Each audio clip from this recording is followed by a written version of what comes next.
Hi everyone, welcome our episode of Married Minds. Today we will talk about ancient Egypt and its relation to leadership and what we can learn from them about leadership practices and leadership mindset.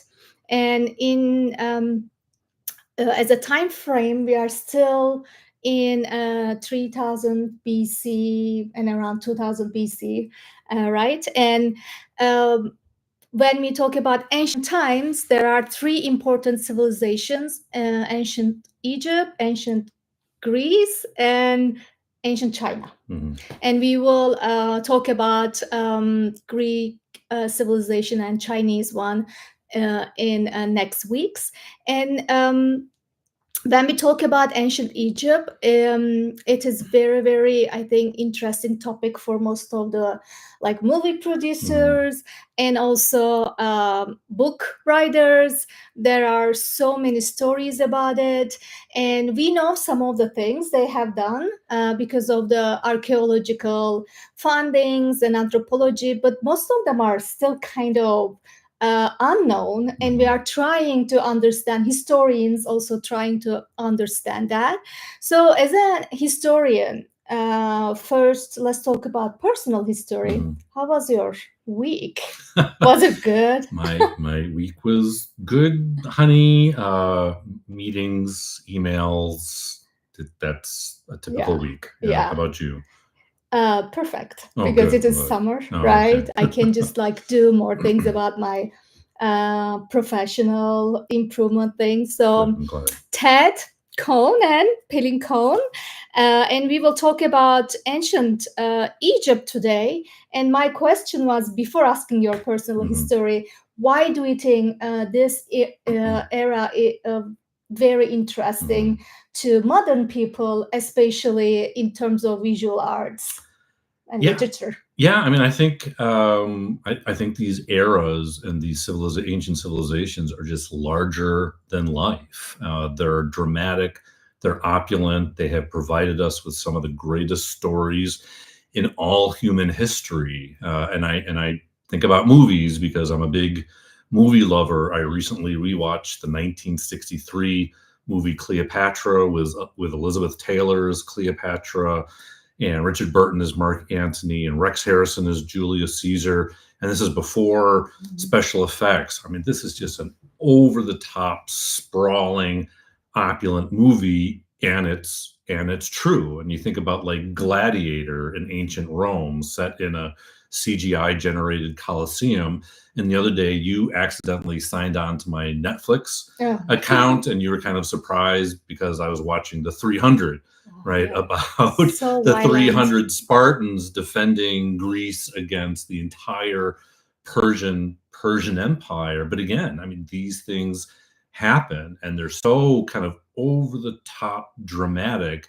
The last thing I would say is that if these civilizations didn't exist, I think Hollywood would have to invent them. Yeah, because it is interesting because it is hard to believe what happened in those times, but we know that it is real.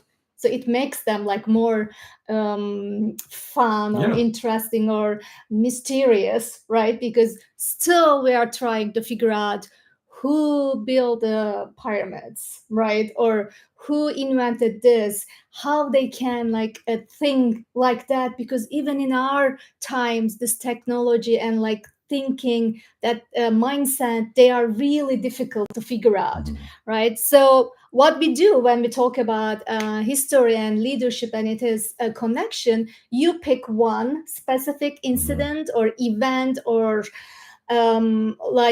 some philosophical idea from the historical period we are discussing, and I pick one. But the fun part is we don't tell to each other which one we picked. That's why I have been trying to learn it from him, and he didn't say anything. I'm like, okay, now I think you can reveal your secret, like Egyptians, like 3,000 years ago. So what did you pick? So, continuing on this theme of movies, I was thinking about the recent Joaquin Phoenix movie, Napoleon, which had some scenes in Egypt. Mm. And there's this old myth that the reason the Sphinx doesn't have a nose is Mhm. because Napoleon's army was using it as target practice. And there's a scene in Napoleon that's been kind of controversial among historians where Napoleon is encouraging his troops to fire on the Sphinx and pyramids. But actually, historians themselves who study Egypt, and some of them who are even like based in Cairo, Mm. say that's completely untrue, that Napoleon actually kind of revered the Sphinx and the pyramids. And it got me thinking about this, about ancient Egypt, about leaders who build uh, monuments Mm. to themselves. So yes, the pyramids, of course, are also a burial chamber, but clearly the pharaohs wanted these things to last for thousands of Mm. years and be their legacy far into the future. And I started thinking about, well, what are some other kind of permutations of that? And I was thinking about the Colossus of Nero Mm. that was built by the Emperor Nero, and it was built or moved outside what was then known as the Flavian Amphitheater, but because it was the Colossus, it came to be known, the amphitheater, as the Colosseum. Louis XIV built Versailles. Right, I think that's kind of a monument.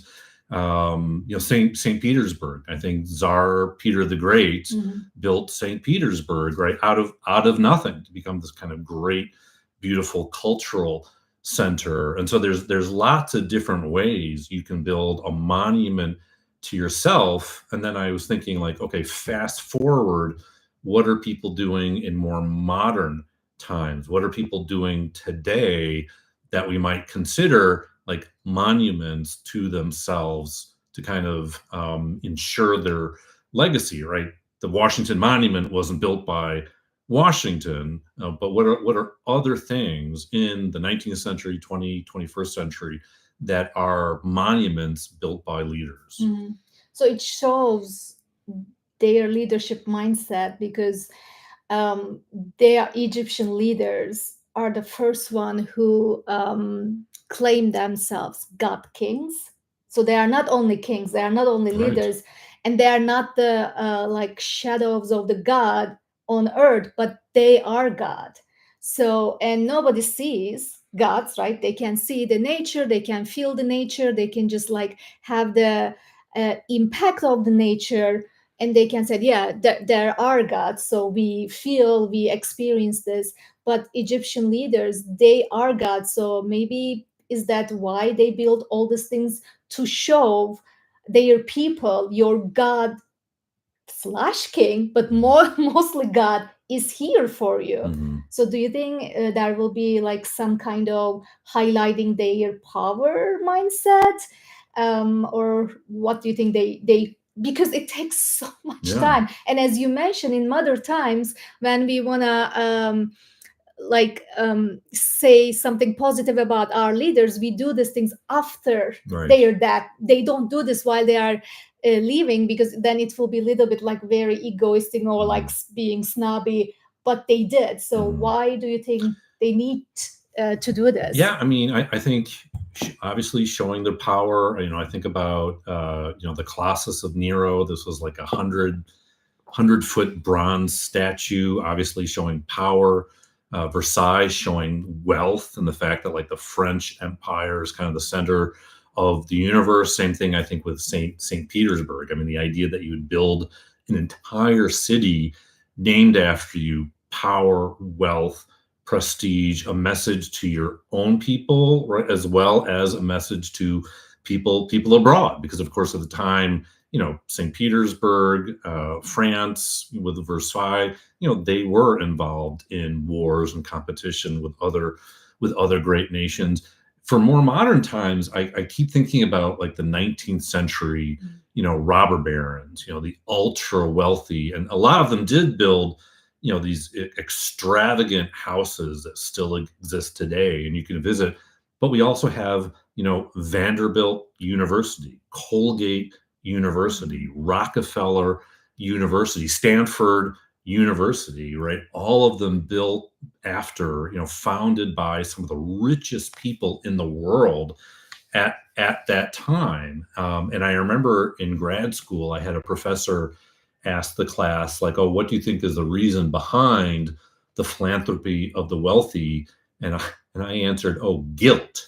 And I think the professor didn't like that because he thought I was being glib. But now that we're talking about this now, I think clearly the philanthropy of the wealthy is meant to create a legacy. So in the 20th and 21st century, I don't think Bill Gates is creating a physical monument to himself somewhere, but I bet he believes or hopes that the Bill and Melinda Gates Foundation will be part of his legacy. I don't think Elon Musk is really that motivated simply by money. I think all the companies that he's founding and curating, from SpaceX to Tesla, probably he thinks those things will be his legacy because they'll have changed the world long after he's gone. Yeah, so we don't need buildings. Right. We need like more digital tools Right. and technology to highlight our legacy, or leaders to highlight their legacy. So one thing maybe we can combine or connect with the leadership theory and leadership field, the desire of power, right? In our time, still leaders need to have power. The definition of power has changed, and the way leaders use their power also has changed. But one thing hasn't changed. Like in the first episode we talked, because humans are still same in terms of emotions, in terms of perceiving their leaders. They want their leaders to have some kind of power. And for Egyptian leaders, probably the power comes from their authority, their strength, in terms of military or in terms of money, like having treasure and everything. But also, I think, which I will move to my pick, historical incident or like event pick, I think it comes from they know the unknown before ordinary people. So one of the things, they can know what will happen, so they can use it in the time of crisis or time of if they want to have a like effective governance. It's like timekeeping, and like they invented calendars. So for the first time, right, all these Egyptian leaders, they can tell their people, oh, flood is coming. Why? Because they have the timekeeping records and they have the calendar. So they observe the nature. Of course, not they, but like people for them. Those people take notes, and then suddenly Egyptian leaders become more powerful because they have the knowledge. And having this important knowledge in their time, it's really important. Now we can just Google things or check our phones that, oh yeah, the weather will be like that tomorrow. But if you think about like 3,000 years ago, a leader comes and tells their people, oh, in like after the specific time, we have to be careful, right? And flood also, river Nile, it floods a lot, right? It affects farming, and it affects people eating, which is the huge thing for that time, right? If they cannot eat, they die. That's why it gives so much power to leaders to control the unknown. What do you think about this? Yeah, no, I think it's interesting because I think there is a connection there between leaders and fostering science and exploration. So as you were talking, I was also thinking about Columbus exploring the New World in the pay of the Spanish Empire, which was for economic reasons, or the United States government continuing to put people into space and thinking about having a Mars expedition. So, I mean, I think, or, John Kennedy in the 1960s making one of his major speeches and pledging the United States to put a man on the moon and returning him safely to Earth before the end of the decade. And so it's not just like, because we were talking about magic last time. So I don't think it's just a permutation of magic or like controlling the elements, right? I think there's, how does a leader enhance their stature, by, by fostering scientific inquiry, and how and selling it to their people that this is something that will benefit everyone. I think that's been controversial, because, like in the United States, how much funding should we give to the National Institute of Health? How much funding should we give to the National Science Foundation? Why are we still spending billions of dollars on space exploration when we put a man on the moon, 55 years ago? But there is value in this knowledge. Yeah, 5,000 years ago, it was because of floods and agriculture. Today, it is, creating cures for cancer.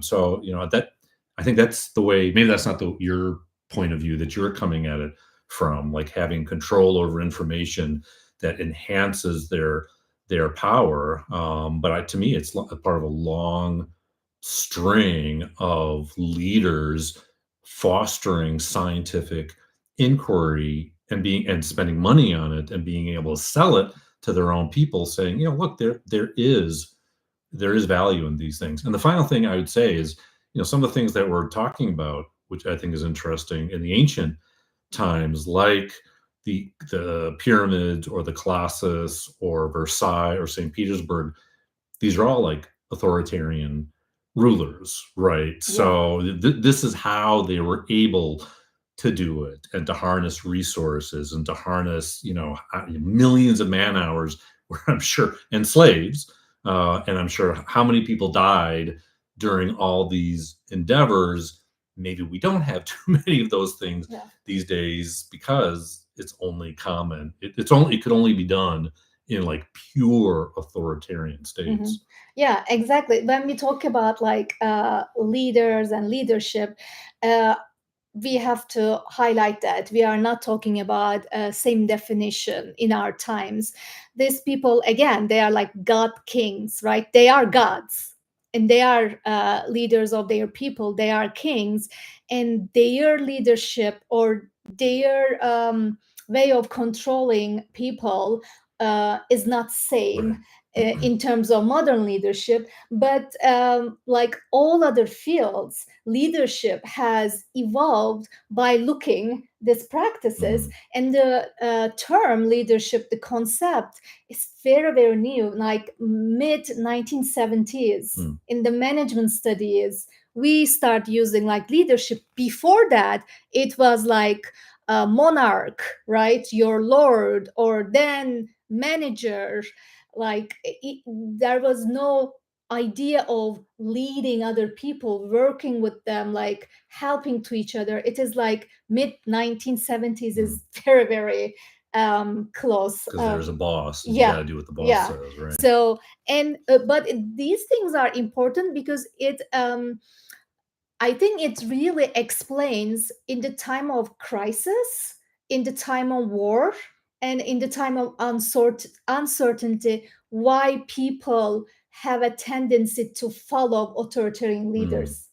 Because they believe that the people believe that those leaders know something that they don't know. I think it is similar with Egyptian leaders, because knowing like a calendar and like having this timekeeping, and also you mentioned the scientific inventions and everything, it is very tricky, because sometimes when these kings or leaders, when they don't like the scientific results, they kill those people. Right. Yeah. So we don't have like Similar really, thing today in many ways, right? You don't like the science, yeah, don't listen to it and pillory the scientists, yeah. right? So we don't know even these are the like the best knowledge Right. we could have, because most Maybe they of the could have been side, better, yeah, yeah. they were like killed or like they were tortured because a king, a leader, they don't like the results. So yes, timekeeping, having calendar, what kind of things this practices uh, gave Egyptian leaders. So they know astronomy, Mm, right? They know mathematics, which is very important. And sometimes my students ask me, why did they invent math? Because they need it for farming. mm, So it wasn't like, oh, I really like triangle and formulation. No, they have to survive. So they need to eat. mhm, To eat, they need to farm. To farm, they need math, like all the calculation, right? And also, it kind of created predictability mhm, for leaders. Then they can just like have the order, which is very important for ancient times, mhm, because in one night your life could be different because of the war or enemy or everything. And also they just like create effective governance. And also we talk about how they can manage the crisis before it happens, especially if it is related to mhm, natural disasters or to nature. And the last thing I just want to talk, which I just learned it when I did some research for our episode. Uh, I always think that the Roman Empire and like Greeks did this a lot, but also Egyptian are very good at throwing festivals. mm, Like it's the huge festivals and how they design and decide the dates of the festivals based on gods like bird right. or to make gods happy. But they created such a communal Mhm, uh, connection. It is very important, and most of the people feel they belong to Egyptian empire and they are Egyptian because of attending these festivals. And I it was very interesting to me, because when I think about all the things we do together in modern time, like sport games like matches mhm, or concerts, or like sometimes also we have festivals, it is the same idea, right? We want to be connected with other people, we want to be part of the community. But in ancient times, that community belongs to a mm, one right. person, Mhm. right? What's interesting is as you're speaking, I almost there's a certain irony in authoritarian, godlike leaders fostering science, because, of course, it's science and the Enlightenment and the scientific revolution that's exactly the thing that undermines the idea that a ruler is decreed by God to be a ruler. That the more that science can explain things, that humans are just humans and we're not manifestations of God, it's science that actually kind of does away with the idea of a godlike authoritarian ruler. Granted, it takes thousands of years Mhm. for that to happen, but maybe this is one of the reasons why certain authoritarian leaders even today don't like science, because it runs counter to some of their ideas, some of their policies, some of their desires to assert authority. But all it takes is a scientist to say, well, here's actually the facts and the evidence. And for a couple hundred years now, that should be the world, Yeah. or at least on like the Western world has been living under. Yeah, it is important who the science belongs to, Yeah, right? yeah, So true. if it is their science, I mean, like Yeah, how can I say, like right. Like a yeah, then it is court okay. Yeah, scientist versus like an independent yeah, agency, which is it, what we've tried to yeah. foster. That scientists are independent, right? They don't work for me, and I'm going to tell them, okay, you need to find out reasons Mhm. why I'm such a great ruler. So you're right. I think that's an important part. If like you said, if your very life is dependent upon, as a scientist, making your ruler happy by mapping the stars or the Yeah, floodplain, then you're probably going to tell that ruler what they want to yeah, hear, right? exactly. So then science becomes belong to a ruler. Yeah. And in ancient times and all different like civilization, it was same, Hmm. because people need safety, people need security, and people need crisis management and like protection from their leaders. That's why whatever those rulers used to make this happen, it was okay for the people, right? So we see so many things from ancient rulers. They left a lot. And let's finish like you started. They want to highlight their power, but they left us so many things to understand what kind of life style they used to have, also what kind of leadership mindset they used to have. So it is really important to understand. Again, like everything, leadership is based on evolution. So each historical time period really affected the modern leadership mindset and practices. Do you want to add anything?